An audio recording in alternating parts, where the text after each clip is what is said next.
के मन में एक भाव चेंज हो जाते हैं। ये संगीत की शक्ति है। आप सबसे गुजारिश है, कृष्ण भगवान का जन्म क्यों हुआ? गुरु जी ने कहा गौ के लिए हुआ, पीपर के लिए हुआ, सन्यासी के लिए हुआ। जितना हो सके गौ के लिए, विप्र के लिए दिया करो। गौ के गले में घंटी बांध दो। कोई भी गौशाला नजदीक है, अगर आपके घर में व्यवस्था नहीं है, किसी गले में गौ के गले में घंटी बांध दो। गौ के शरीर में 33 कोटि देवते का वास होता है। अगर आप पूजा करे ना करे, जितनी देर गौ चलती रहेगी वो घंटी से भगवान का अपने आप ही गुणगान होता रहेगा, आपको उसका फल मिलता रहेगा। ये गौ की विशेषता है। विप्र है, गुरुकुल चला रहे महाराज जी। ये विप्र इसलिए गुरुकुल चला रहे हैं कि महाराज सनातन धर्म का च्युत ना हो। सनातन धर्म खत्म नहीं होता है, लेकिन कभी कभी सनातन धर्म के ऊपर भी आक्रमण हो जाते हैं। उस सनातन धर्म का जो बढ़ाने के लिए, सनातन धर्म की परंपरा को चलाने के लिए विप्र को हम क्या करते हैं? दीक्षा देते हैं, शिक्षा देते हैं।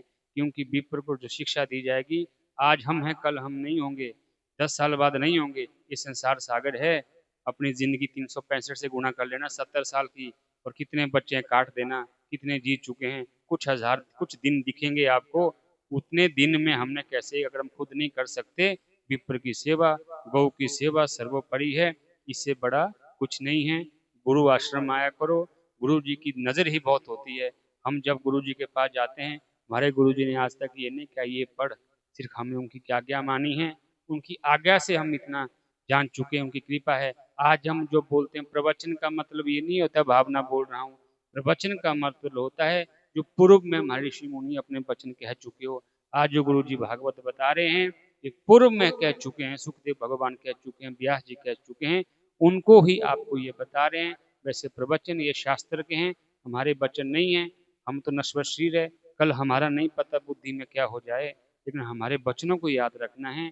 आजकल कथा सुनने के लिए लोग क्या आते हैं? बाहर से आया हुआ है, आदमी देखने आते हैं। हमें आदमी से कुछ नहीं लेना है। हमें आदमी की बोली जो कथा है, उनको अपने जीवन में ढालना है। इन्हीं शब्दों के साथ में अपनी वाणी को भगवान के चरणों में अर्पण करता हूँ। तो कैप्टन साहब का बहुत आभार है। आप जो भावना है, माता अपने पुत्र से कितना प्रेम करती है वो लिख नहीं सकती, उनका आंसू बताते हैं। आपको गुरु के प्रति, गद्दी के प्रति कितना स्नेह है वो आप बता नहीं सकते, लेकिन आपका हृदय में इसी गुरु का वो प्रताप है। आप इतना भागवत करवा चुके हैं। लोग एक भागवती भागवत आप आज तक तभी है, अब भागवत करवा रहे हो, तभी भगवान आपसे कुछ और चाहता है, इसलिए आप अभी बैठे हुए हैं। हम इनके पुत्रों से आग्रह करते हैं, माता पिता से। माता पिता तो क्या है कि आपको तो गुरु के पास जाने की जरूरत नहीं, ऐसे गुरु साथ बैठे हैं। जैसे माता पिता है, इनकी आज्ञा का पालन करते रहिए, मिलजुल के रहिए। जब आप बुजुर्ग हो जाओगे ना, जब जवानी खत्म हो जाएगी, अपने आप ही द्वेष खत्म हो जाएगा, तब मन करता मैं भाई के पास मिलूं। लेकिन हम इतनी दूरियां बना देते हैं, हम चाह कर भी उस भाई के पास नहीं जा पाते। इसलिए सब ने जाना है, नश्वर शरीर है, जितना किसी को आप दे सको छोड़ सको। ये पृथ्वी है, ये खेत पता नहीं कितनों ने खाए, खाने वाले चले गए, खेत यहीं के यही हैं। कभी जमीन जायदाद के लिए और पैसों के लिए आपस में दूरी ना बनाओ। जब शरीर खत्म हो जाएगा, ये संसार सागर है, कोई भी जो वस्तु है, शरीर भी है, एक टाइम सुख देगा, अगले टाइम दुख देगा। आज हम जिस गोडों के साथ दौड़ रहे हैं, जब बुजुर्ग हो जाएंगे, मन करेगा एक गोडे निकाल ही देते हैं। ये संसार सागर है।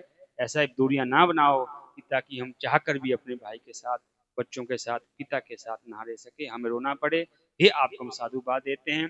गुरु जी को भागवत चरणों में कहते हैं कि जो भी मनोकामना लेकर आप आए हो, सारी मनोकामना भगवान आपकी पूरी करेगा। भगवान, हम सोचते हैं कि देरी है, लेकिन भगवान जो करता है अच्छा ही करता है। जैसे छोटे बच्चे आपका बोलता, पापा जी मुझे, पिताजी मेरे को आप ये मैंने उठाना है कट्टा। आप उनके माता पिता हो, आपको पता होता है कि मेरा बच्चा 2 किलो से ऊपर नहीं उठा सकता। मन तो उसे करता मैं बोरी उठा दूं। वैसे परमात्मा को पता है, जो मैंने धरा सागर में अपने बच्चे भेजे हैं, उनको किस टाइम मैंने क्या देना है, कैसे देना है, ये छोड़ दो भगवान के ऊपर, हमेशा खुश रहेंगे। बोलो अपने अपने गुरु महाराज की जय। बोली भक्त वत्सल भगवान की जय।